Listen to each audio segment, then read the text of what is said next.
Coming up, even me, one of the biggest cynics regarding this government, I've only now realised that I've been subjected to daily government gaslighting for weeks, with announcements that we're done with COVID, that Omicron symptoms are mild and no restrictions are needed anymore. After a maskless encounter with my dental hygienist on Friday last week, on the Sunday I was confined to bed and not sure I'd get through the night as COVID knocked me over like a 10-tonne truck. I've never been so ill in all my life. And after almost a week in bed, I'm still struggling to record this video today. And it got me thinking. It suits the Tory narrative to convince us all that they got COVID done, that they achieved world-beating emergence from COVID restrictions, that they're our saviours. And they're spending public money on this campaign of disinformation that is in the interest of the Tory party and not the British population. And that led me to looking at other ways that this appalling government are using taxpayers' funds for party political gains. Stay tuned. If you enjoy the channel, please like, subscribe and hit the bell to be notified of new videos each week. Government and local authority resources cannot be used for party political campaigning at any time. In the run-up to an election, the pre-election period of sensitivity, particular care is taken. Government departments and councils will normally observe discretion about making new announcements or decisions that could influence voters. Just to note, on 5th of May 2022, local elections are taking place across Scotland and Wales, in London and in some English authorities. So this so-called period of sensitivity, sometimes known as an election purdah, kicks off on Monday the 14th of April. Funny then, isn't it, how ministers have been accused of using more than £100,000 of public money to flood local newspapers and Facebook with Tory propaganda just before this purdah period sets in. Here are just some examples of Facebook adverts paid for by the UK government in the past fortnight, promoting the Levelling Up brand. They've been targeted geographically, and it so happens that many of the 30 areas targeted appear to be places where the Tories hope to swing marginal council seats or hold on to vulnerable seats currently Tory. Now, Boris's little soldiers have already suggested to me that these aren't party political ads, as there's no Conservative Party logo or other branding on them, and it clearly states HM government at the top. But that's clearly irrelevant when there's a logo for the Tories' flagship Levelling Up policy that they invented and own, although they do refuse to actually define beyond the actual empty phrase of levelling up.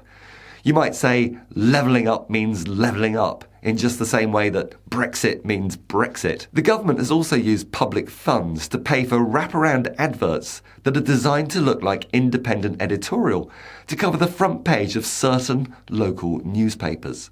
Again, as you can see, there is no Tory party logo as such, but there might as well be, because the content is extolling the virtues of their levelling up agenda. It's basically a puff piece with no actual facts or statistics, just vacuous references like breathing new life into communities across the UK, or improving everybody's chances of getting on in life, or life is already improving for many people in ... insert name of tight local authority area here. Places targeted also include general election marginals such as Darlington, Blythe Valley and Stoke-on-Trent. The Facebook ad campaign targeted more than 1 million people and has had about 500,000 page impressions according to Facebook stats. Apparently, people have also reported seeing digital billboards in town centres and hearing ads on local radio stations. But Michael Gove, that master of obfuscation and the Freedom of Information Act's arch nemesis, has refused to say how much his Department for Levelling Up Housing and Communities was spending on the advertising campaign, saying it was ongoing. Even if POB won't tell us, by my reckoning, it's going to be millions of pounds when all's said and done. And ask yourself this question: in what way exactly does this campaign benefit the public? What information is conveyed that will help anyone take advantage of any government support or benefit being offered? The answer is none. The only potential beneficiaries to this marketing spend is the Conservative Party itself, gaslighting the British electorate into believing this alternative reality where levelling up actually means something for which the government should be given credit. This is the sort of thing you'd expect to see in Viktor Orban's Hungary or the PIS party's Poland. And now it seems this is the new normal in Tory Britain. There's actually no law against it. The election purdah rules are mainly based on the ministerial code. Here's the relevant section from the House of Commons library. And we all know how scary the current crop of Tory ministers find the ministerial code, with so many of them being found guilty of breaching the code and remaining in office, some with hefty promotions. Serial offender Pritla Patel being the poster girl for this not-so-exclusive club, among whose number is also to be found Gavin Williamson, who was sacked but returned under Johnson before leaving in disgrace with the prefix of Sir added to his entitled name. Have we maybe forgotten that Robert Jenrick, Rishi Sunak and Boris Johnson himself have all also been found guilty of breaching the ministerial code with absolutely no immediate or direct consequences?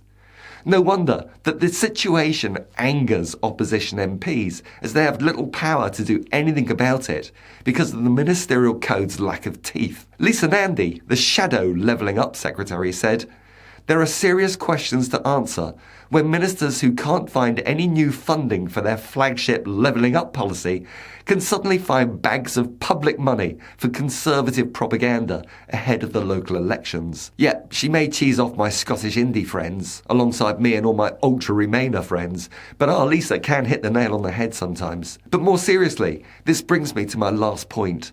And I hope that what I've talked about so far will allow you to see the insidious, self-serving party political gains that this Tory cabinet will infuse in even the most inappropriate and vulnerable situations. One of the Truth to Power community subscribers, I just call him L, is married to a Ukrainian citizen, and their son is currently a lieutenant in the Ukrainian reserves, stuck in that country.